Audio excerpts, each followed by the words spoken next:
Bonsoir à tous, bonsoir à toutes et Bonsoir. bienvenue dans ce direct. Aujourd'hui, nous recevons un invité de marque, Jean-Marc Alus, qui est le directeur commercial et marketing de USCSA Côte d'Ivoire. Bonsoir, Jean-Marc. Bonsoir Bonsoir à Jean-Marc. toi. Oui, bonsoir. Nous aurons le privilège tous les deux de te poser un certain nombre de questions par rapport à ton parcours, ta formation, ton expérience terrain, ce que nous avons intitulé Parcours d'expérience sur le continent africain. Alors déjà D'accord. ce soir, comment vous vous sentez-vous?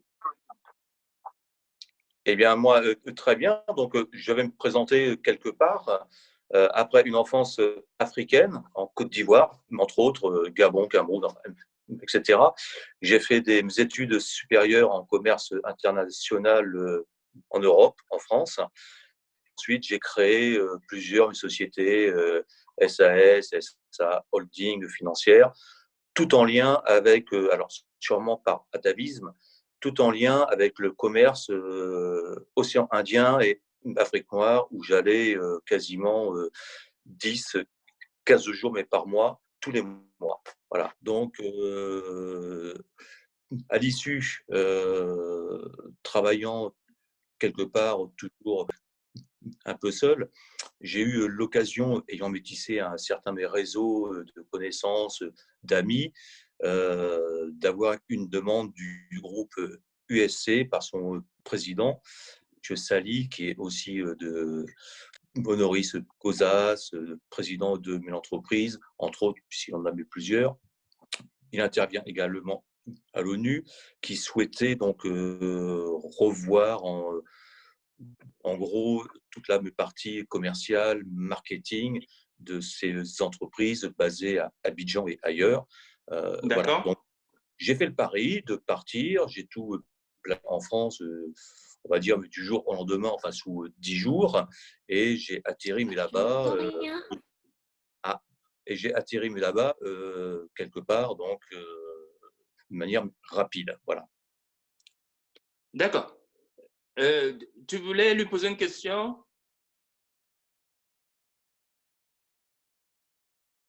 Voir par rapport donc à votre expérience, Mhm. quelle était l'activité qui vous a le plus marqué, qui vous a apporté une expérience la plus enrichissante? Alors moi, donc, j'interviens, je ne l'ai pas dit, mais j'allais le faire par la suite. Donc, j'interviens depuis une vingtaine d'années, toujours dans le négoce Europe-Afrique, Afrique-Europe et conseil en transit. Donc là, le groupe USC me permet d'allier à la fois les deux et d'ouvrir d'autres mes horizons, puisqu'ils sont aussi dans le shipping, entre autres, et dans la vente de produits mais locaux ivoiriens à l'exportation. Donc j'arrive encore, et par chance, à allier ce que je sais faire, ce que je fais depuis toujours, ce qui me passionne, c'est à la fois le transit, et enfin non, dans l'ordre, le négoce et le transit. Voilà. D'accord. D'accord. Et c'est en quelle année que tu t'installes en Côte d'Ivoire? Et qu'est-ce qui a été le déclic de ton déplacement vers le continent africain quand on sait que la plupart des Africains veulent plutôt partir du continent pour l'Europe? Oui, alors déjà, moi, je ne suis pas un Africain, même si je me considère comme un Africain blanc. Euh, le, le déclic, il est simple. Avant de partir, alors j'ai eu cette demande de mon ami Félix. Le challenge était intéressant, risqué mais intéressant. Je le connais depuis une vingtaine d'années au travers d'échanges commerciaux et amicaux. J'ai eu des offres par des grands groupes, mais français, œuvrant dans le transit, que je ne citerai pas, de mes parts pour eux comme chef d'agence en Afrique noire. Bon, moi, je préfère euh, prendre des risques, m'axer sur une entreprise que je connais par ailleurs, que je respecte, une entreprise locale Oui. qui axe tout sur le développement local. Quand on prend certains groupes mais français dans le transport ou bien le pétrole, enfin ce que l'on veut, il y en a plein, hein, en règle générale, il y a énormément d'expatriés. donc français, européens, etc. Moi, je préfère l'inverse, c'est-à-dire qu'une entreprise africaine, en l'occurrence ivoirienne, fasse venir certains de mes talents de l'étranger, et puis que ce soit le rayonnement de leur entreprise en local, à l'exportation et à l'étranger. C'est un peu l'effet inverse. Voilà. Alors, c'est peut-être idiot, ce n'est peut-être pas mais payant à long terme. Alors, je ne parle pas de paiement en termes financiers, je parle en termes de rendement. Mais bon, c'est un pari intéressant et je pense qu'il y a énormément de choses à faire. Voilà. Donc, c'est un challenge. Et comme je suis un challenge, USC est une entreprise qui a 24 ans, je crois, ou 25. D'accord. C'est aussi une entreprise de challenge. Elle a vécu ce que tout le monde connaît, hein, la guerre civile, etc. Malgré tout, elle est encore là et elle est parmi elle est quand même mes leaders parmi certains groupes européens ou français sur la Côte d'Ivoire. Oui, Vadan, tu as une question? La question, c'est la suivante. Par rapport donc à la négociation et combien de commerciaux, puisque vous faites de la négociation, combien de commerciaux gérez-vous? Alors, je gère plusieurs mes services, puisqu'il y a le marketing, le commercial, et en parallèle, il y a tout ce qui est le suivi. Parce que vendre quelque chose, c'est bien. Vendre une baguette chez le boulanger, c'est très très bien. Mais si le boulanger derrière ne le fait pas, c'est pas la peine de la vendre. Donc aujourd'hui, on a une équipe en place qui est de l'ordre d'une 50aine de personnes sur Abidjan. Je parle d'Abidjan, hein. Bon, certaines de mes filiales, enfin qu'importe, on en parlera peut-être après. Il y a une 50aine de personnes. De A à Z, tout le monde est commercial dans l'âme. D'accord. Certains, évidemment, ont des métiers spécifiques. Le responsable douane, il sait faire de la douane comme tous les gens veulent faire de la douane. On en a besoin, mais par contre, il a quand même une âme commerciale parce que tous les gens qui travaillent dans le groupe ont cette notion de groupe et de développement. Voilà. D'accord. Et dans votre développement, est-ce que le critère humain et le critère de l'environnement est tenu, enfin, vous tenez en compte ces critères-là? Bien entendu, je citais deux choses. Une, à l'instant, c'est que au sein des équipes, tout le monde était commercial mais dans l'âme pour me défendre l'entreprise. J'ai cité auparavant que le groupe faisait aussi travailler à l'exportation des produits mais locaux, le café, le sésame, etc., noix de cajou, etc. Donc, nous, groupe USC, il est évident qu'on ne sait pas faire ce genre de choses. On n'est pas dans les champs à ramasser le café ou autre chose. Par contre, on est derrière tout un panel de vendeurs, de personnes qui cultivent et on les aide à faire de l'exportation. Et donc, là, on est impliqué puisque c'est une autre filiale mais du groupe qui le fait en son nom, mais pour le compte d'autres personnes. D'accord. Moi, je voudrais revenir sur ton arrivée en Afrique. C'est en quelle année tu arrives en Afrique et est-ce que l'intégration a été facile? Est-ce que ça s'est passé aussi facilement?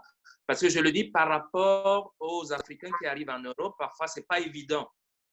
Est-ce que la société africaine, l'acceptation a été automatique quand on connaît les difficultés que certains Européens ont parfois sur le terrain à s'intégrer, à lutter contre la corruption, à contourner la corruption, les barrières administratives, les lenteurs, la rigidité, on va dire, de l'environnement administratif africain? Alors, tu oublies une chose importante, c'est que ça fait à peu près 15 ans, mais 20 ans, comme je l'ai signalé, que je vais en Afrique tous les mois, soit 10, soit 15 jours. Donc, D'accord. quelque part, en plus, j'ai eu une enfance en Afrique. C'est pour ça que je parlais africain blanc. Donc, quelque part, quand j'arrive en Afrique, je me sens mais chez moi. Vraiment chez moi. C'est pas, je débarque pas comme le petit blanc que l'on peut voir ou le touriste, mais je critique pas. J'arrive, pose le pied, je me sens mais chez moi. Dans le bon D'accord. intégration. Après, je pense qu'au cours de ma carrière et de mon enfance, j'ai appris à connaître les gens, à respecter les gens. Et je pense que quand on aime l'Afrique, l'Afrique vous aime. Ah bah, je pense D'accord. que c'est partout. Il y a, alors non, il y a une chaleur humaine que l'on trouve en Afrique qu'on n'a pas, mais forcément en Europe, pour des D'accord. raisons différentes. Voilà. Hein, en Chine, c'est totalement différent. Voilà, mais c'est pas la même. Enfin, moi, je le ressens, mais comme ça. Hein, c'est ce que je pense moi. Voilà. Donc, il est vrai que le fait, alors moi, le fait d'être allé souvent en Afrique, ça facilite.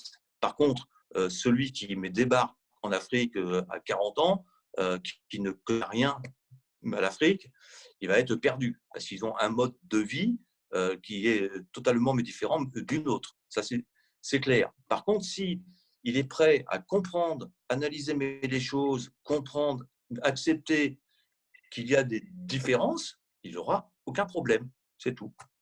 Alors, si je résume bien, vous avez donc un amour pour l'Afrique et vous aimez travailler donc dans l'import-export.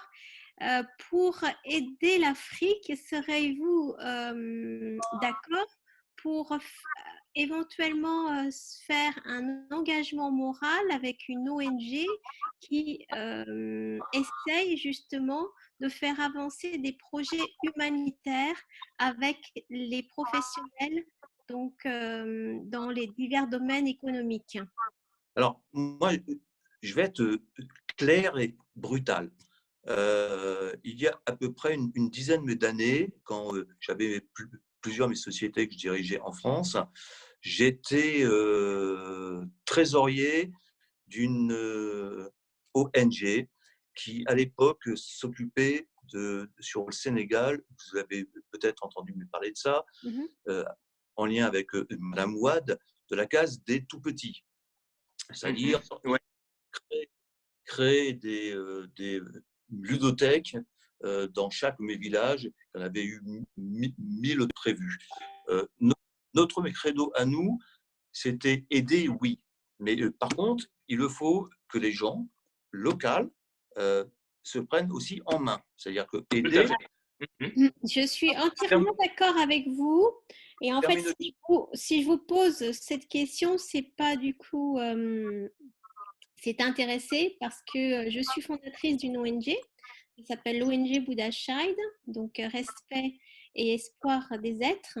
L'idée, c'est en fait créer du networking, faire du marketing de recommandations auprès donc des entrepreneurs afin qu'ils s'engagent moralement pour reverser quelque chose à l'ONG. Donc l'idée, c'est du donnant-donnant, c'est du B2B. Vous nous apportez, en fait, on vous ouvre notre réseau, on vous aide à trouver éventuellement des clients et du développement. Et en échange, vous contribuez soit financièrement, soit matériellement, soit ça peut être aussi par compétence ou humain pour aider donc les ONG. Et en l'occurrence, c'est pour aider la mutualisation des ONG et des associations parce que je ne conçois pas le bénéfice en fait des projets. Je ne pense pas que les projets puissent avancer si les associations et les ONG ne se mutualisent pas. Donc l'objectif, c'est de mutualiser les associations et les ONG et faire des projets en fait communs avec l'existant et essayer de trouver des ressources en partie grâce à la participation des entreprises. Donc ma question est très simple. savoir si vous êtes prêt en fait à participer en fait à ce genre de montage qui est bénéfique pour l'un comme pour l'autre. Alors, moi, je ne mélange pas ce qui est moral, c'est-à-dire le contrat mais moral, et commerce. Hein, je raisonne comme ça, peut-être à tort, mais je ne pense pas. Il y a le commerce d'une part et le contrat moral que l'on peut avoir envers des ONG, associations méditantes, etc. Par contre, je ne mélange pas parce qu'on n'a pas la même vocation. Une entreprise, elle est là pour gagner de l'argent. Pourquoi ce n'est pas parler de dividendes pour les patrons, etc. Enfin, moi, je raisonne mais comme ça. C'est pour payer tout le monde. C'est-à-dire que moi, à l'époque, mais j'avais un exemple précis. J'avais dans une entreprise en France 7 salariés. Moi, mes discours étaient simples. Tout le monde travaille, tout le monde touche de l'argent. Si personne ne travaille, on ne peut pas toucher de l'argent. Ça, c'est clairement établi. Donc, il y a la partie commerce où une entreprise doit faire des bénéfices pour payer ses salariés, ses patrons, ça c'est normal. Après, il y a une action, on va dire, plus morale, où en effet, alors il y en a une aussi, il y a une certaine éthique, c'est-à-dire qu'il ne faut pas faire de l'argent pour gagner de l'argent, mais s'enrichir, se payer des yachts, etc. Il faut le faire pour payer des gens, payer des salariés. Et le groupe, aujourd'hui, en termes de contrat mémoral, s'engage à le faire à travers une filiale qui est Indus Côte d'Ivoire, qui achète à bas prix tous les produits locaux qu'elle peut pour me les vendre à l'exportation. Alors, vous allez me dire, le contrat moral, il n'est plus là, dans la mesure elle achète et elle leur vend avec une marge et un petit mais bénéfice. C'est vrai, mais le but d'une entreprise, c'est de faire du bénéfice. Mais si cette entreprise ne fait pas de bénéfice, ces petits mais marchands, ils vendront mais jamais à l'exportation. Donc, quelque part, le mécontrat moral, il est là. Alors, je l'entends, je l'entends, j'entends tout à fait ce que vous dites parce que c'est un concept qui est très classique et c'est un concept de tous les entrepreneurs quasiment. Mais je pense que l'évolution actuelle fait qu'on doit changer un petit peu le concept et la vision des ONG. Les ONG et les associations doivent fonctionner un peu comme les entreprises. Sinon, comment vous voulez qu'on arrive à aboutir aux objectifs qui sont votés par l'ONU, qui sont les 17 objectifs du développement durable? Et c'est des objectifs qui doivent être respectés par tous les citoyens, c'est-à-dire même des professionnels. Alors, excusez-moi, j'ai une question juste, parce que je connais bien le milieu des donations, m'accompagner, aimer les gens à l'export, même en tout ça. Exemple, la case des tout petits, je finirai après. Moi, j'ai une question toute simple, parce que vous me parlez en effet des conventions, l'ONU, je les connais parfaitement. Moi, j'ai donc une question simple. Vous maîtrisez parfaitement ce qui est ONG, moi moins. Par contre, avez-vous été déjà entrepreneuse Oui. pour faire vivre des salariés? Alors, mon parcours professionnel, j'ai été 17 ans dans le notariat et j'ai monté donc donc je suis entrepreneuse, j'ai monté 2 boîtes donc dans l'immobilier. Donc j'ai pratiqué pas mal de réseaux de networking et c'est pour ça que je propose ce système-là parce que je trouve que c'est un système de partage et un système intelligent pour faire à la fois du développement économique solidaire et à la fois de l'aide humanitaire, sans pour autant mélanger les deux. Chaque entreprise fonctionne comme ils ont l'habitude de fonctionner. C'est juste qu'on apporte un réseau que l'entreprise n'a pas forcément grâce à notre développement économique à l'international.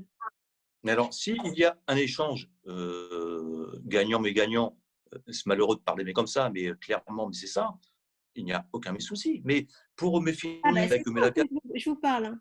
C'est du pour, gagnant-gagnant. pour finir avec Mélacase des tout petits, il y en a eu 12 ou 13 ou 14 créés. On a cessé. Pourquoi Pourtant, j'étais en lien avec Nathan, l'éditeur, mais Nathan, on donnait des livres, qu'on envoyait par avion, que l'on finançait, mais tout ça. On s'est aperçu que une fois que les livres ils arrivaient, les chaises de table scolaire, etc., il n'y avait personne. Nous, ce que l'on voulait, ce que l'on aurait souhaité, c'est que, on va prendre un exemple concret, un simple mais village, qu'ils se mettent en commun pour créer une espèce de hutte, ils savent faire, Eh ben, que, à c'est partir de là, oui, c'est exactement cela que c'est pour ça que je vous ai parlé de mutualisation des associations. S'il n'y a pas cette mutualisation des associations et d'ONG, on ne va pas avoir donc des gens qui sont efficaces pour recueillir les dons. bah, efficace. Alors, j'allais plus loin, mais vous m'avez interrompu, ce n'était pas grave. J'allais Pardon. plus loin, c'est pas grave. J'allais plus loin dans la démarche. Si c'est pour donner, donner, donner, et que les gens qui reçoivent ne font rien, ce n'est pas la peine de donner. Alors, Tout à Donc, fait. clairement, c'est ça. Alors, moi, je termine avec cette oui, case. C'est aperçu, on avait mais voulu, nous, que les villageois construisent une hutte, ça mettre en place des étagères ou même par terre, enfin, qu'importe, on leur met donné mais les livres, les tables et les chaises. Déjà, ils se seraient investis et d'une, tous ensemble, ils auraient eu un projet mais collectif, ils auraient eu un but et ensuite, ils auraient pu essayer de financer une personne de leur village pour tenir ce lieu. Eh bien non, ils attendaient que tout soit fait. Alors ça, alors, non. Parce que, j'ai- alors, sachez que le groupe USC euh, le fait mais déjà, donc, comme il peut le faire, évidemment, pas forcément comme il faudrait le faire de manière mais parfaite, mais il le fait déjà mais à travers ses activités. Voilà. Il le fait déjà. Peut-être pas assez, mais là, c'est un autre débat, mais je reste entièrement à votre écoute pour en parler plus tard, il n'y a aucun souci. eh ben, c'est parfait parce que c'était en fait c'était une façon pour moi d'exposer parce que nous recherchons évidemment des entrepreneurs humanistes et je pense que vous êtes un entrepreneur humaniste et je pense aussi qu'il y a de plus en plus d'entrepreneurs qui sont humanistes. C'est juste qu'il manque un système, un mécanisme qui fait qu'il y a une logique et qui fait que les entreprises ne sont là pas que pour être banquiers, mais qui sont là aussi pour avoir un retour et pour avoir une reconnaissance de ce que vous apportez. Et c'est ce que nous, on essaye de mettre en place pour que chacun s'y retrouve et qu'on puisse mieux vivre ensemble. Vous savez, mais quand même, pour finir sur ce débat, il est quand même compliqué pour un patron de société, je pense à USC ou bien d'autres, de déjà stabiliser ses salariés. Bon, je ne parle pas des mauvais, bon, ça, il n'est pas bon, on le change, et puis voilà, enfin, c'est la loi, ça. Mais les bons, mes salariés, il est compliqué de les garder. Donc, il faut intéresser les gens, ils participent. On est en train de me mettre en place des brainstorming internes qui n'étaient même pas faits avant. Bon, c'est long à faire parce que c'est à faire en plus, mais c'est important et il est compliqué pour un groupe de maintenir en place les éléments de valeur. Donc Alors, ça, déjà, c'est bien que vous abordez ce sujet parce que, encore une fois, c'est quelque chose que j'ai relevé puisque j'ai été entrepreneur et que j'ai grandi donc dans le droit notarial. Euh, nous avons pensé dans le concept justement à mettre en place un service de développement du personnel, un développement personnel tout simplement pour aider les employés comme les employeurs à avoir, donc à être bien dans leur être. Parce que si vous n'êtes pas bien dans votre être, vous ne pouvez pas avancer dans le développement, vous ne pouvez pas bien manager. Et c'est pour ça qu'on a prévu la mise en place de centres de consulting, de centres de coach, de centres de développement personnel pour les entreprises. Et ces centres de développement personnel, c'est l'humanitaire, enfin, c'est le caractère humain justement que je vous parlais. Alors, sachez que nous, c'est prévu. On a tout le schéma qui est en place. Le souci, c'est qu'avec cette pandémie, il a été reporté, mais tout est en place. On n'attend plus de pouvoir prendre un avion et de tout mettre en place. Voilà, mais tout est prévu. Le schéma en interne, il est prêt. Il est en aval, mes directions, forcément. Mais a priori, il le serait. Il y aura peut-être quelques changements à peaufiner, etc. Mais il est prêt. Voilà. Donc, Écoutez, je nous serais l'avons ravie déjà. de m'entretenir avec vous sur une autre, sur un autre Oui, appel. pour un côté un peu plus détendu, je voudrais savoir, au regard de ton expérience en Afrique, quelles ont été, je parle du côté un peu social, hein, les anecdotes un peu croustillantes qui t'ont marqué en Afrique, qui t'ont peut-être aussi surpris quand tu es arrivé sur le continent? Alors, moi, ce que je trouve surprenant encore maintenant, pourtant, mais je le sais, hein, parce que c'est un fait, c'est mais l'Africain raisonne différemment, mais de nous. Bon, ça, tout le monde le sait. C'est-à-dire que une simple question de notion, mais du temps. Nous, en Europe ou ailleurs, on est plus axé sur le futur, les agendas, ce qui est mercantile. En Afrique, le temps, ça n'a pas une importance vitale. Et je me suis... Tout à fait. Non, non, mais ça je ne dis pas, hein, Mhm. ce n'est pas un jugement de valeur, c'est factuel. Non, je comprends. Uh-huh. Mhm. Le temps, On dit l'Européen a la montre, l'Africain a le temps. oui, oui, non, non, mais voilà, donc c'est factuel, et c'est vrai que même moi qui suis habitué, mais quand même, je suis toujours aussi de le constater. C'est-à-dire que clairement, on va prendre un exemple précis. En Europe, vous allez voir un client potentiel, un EP. Vous parlez avec lui une demi-heure, une heure, vous lui faites le prix, allez, ou deux après, il vous dit oui ou non. En Afrique, ils vous diront oui, mais on peut attendre 6 mois sans que rien ne se passe. Et un jour, sans savoir mais pourquoi, mais c'est tout à fait ça, sans savoir mais pourquoi, on va travailler avec lui. Alors, Européens qui arrivons en Afrique face à ça, on a mes tendances à s'énerver, Mhm. ne pas prendre, essayer de brusquer les choses. Mais il ne faut pas, ça ne sert à rien. Alors ça je le constate encore quasiment tous les jours ou presque quand je suis à Abidjan ou à Dakar, enfin, partout. Donc maintenant, je raisonne mais différemment. Enfin, mais j'essaye. Bon, j'ai toujours cette petite européenne, mais je ne m'attache plus à ça. Il n'y a plus une importance. Mhm. Donc, il est vrai que quand je vois mes certains clients, mes potentiels, je parle avec eux, je vais les revoir une semaine après, on va me parler de toute autre chose. Mhm. Et puis, un mois après, ils vont me dire, ils vont me téléphoner, ils vont me dire, ou bien je les croiserai à qui ou bien à la plage, enfin, qu'importe, si j'y vais, mais je n'ai pas énormément de temps. Ils vont me dire, OK, on va me traiter ensemble. Voilà, ça se passe, mais comme ça. Ah là, il n'y a plus rien. Je t'entends plus. Ah, bon, si.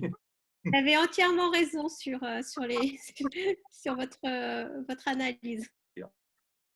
pour présenter la société USC. Est-ce que tu peux davantage présenter les secteurs d'activité pour bien la connaître?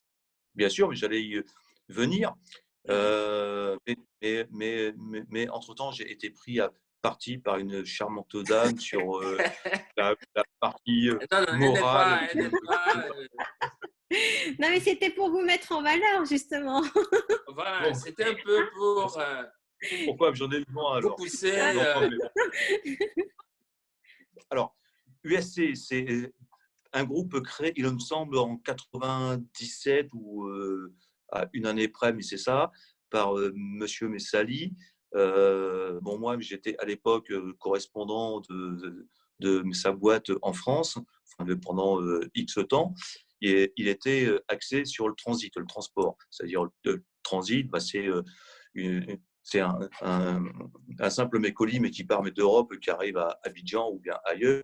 Et donc, lui, il me gérait ça.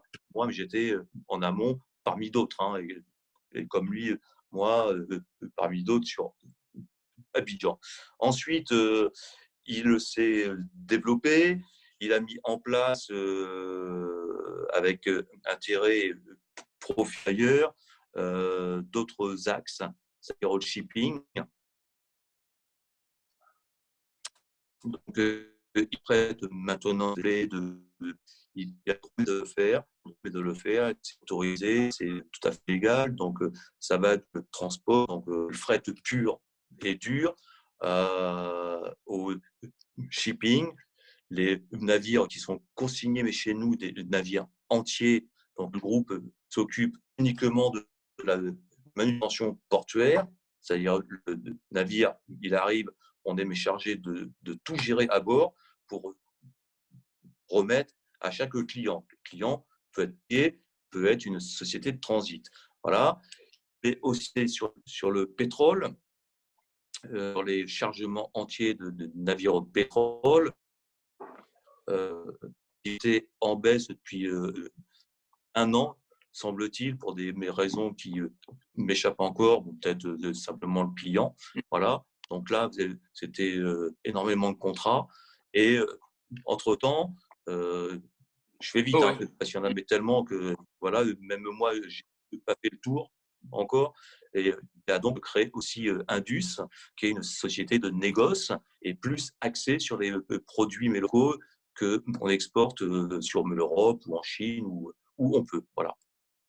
D'accord. Ça représente quoi en termes de chiffres? Alors, je n'ai pas tous les chiffres en tête secteur par secteur, mais c'est important. Je préfère pas me parler de chiffres parce que voilà, ça reste quand même confidentiel. D'accord. Oui, c'est ton droit. Mais bon, Oui. juste me garder en mémoire que depuis 97 à aujourd'hui, à l'époque, il avait, je crois, 5 salariés, peut-être 4 ou 3, enfin, je ne sais plus, hein, enfin, qu'importe. Aujourd'hui, il y en a une cinquantaine à temps plein, qui a aussi à temps mais par sur certains axes. Et puis, il y a des filiales dans le monde. Et lui-même, il intervient à l'ONU, il représente certains pays comme les Émirats arabes. Donc, il y a eu un développement quand même important. Et c'est une entreprise à capitaux ivoiriens et 100% ivoirienne. D'accord. OK. Et c'est qui vos partenaires? Vous avez des collaborations, je pense, avec le Cameroun, le port. Je ne sais pas si j'ai bien lu. On est en lien avec, alors, je vais dire le monde entier. C'est un non-sens. Non, mais c'est un non-sens de dire cela parce que ce serait pédant mais de le dire, mais quelque part, c'est vrai. Parce qu'on est en phase avec tout un tas de réseaux, que ce soit en Europe, en Amérique, je devrais dire aux Amériques, en Chine, en Asie, partout, on est avec des réseaux d'affaires qui travaillent comme nous. D'accord. Et donc, on peut me charger de n'importe où dans le monde pour n'importe où. Alors, évidemment, il y a certains axes, si vous nous demander de faire du fret pour des animaux mais vivants, un ours blanc de la mébanquise à Abidjan, on aura du mal à le faire. Ça, c'est clair et net. Alors qu'il y a des gens qui ne font que ça, ils savent le faire. Par contre, là où on est quelque part différent des autres, c'est que quand on le fait bien, on ne dit rien, on le propose, on le fait. Quand on ne sait pas faire ou on a un doute, on a le courage de dire attention, ça, on ne sait pas trop le faire. Voilà. Au moins, le client, il le sait que si demain, il a une offre de tarif avec nous qui est 40% mais plus cher que son partenaire lambda, il n'est pas surpris. Voilà. D'accord. Donc, il y a un simple travail de confiance entre à la fois nos partenaires, nos clients et les fournisseurs. Et ça, c'est important. Et quoi qu'on en dise, en affaires, c'est primordial.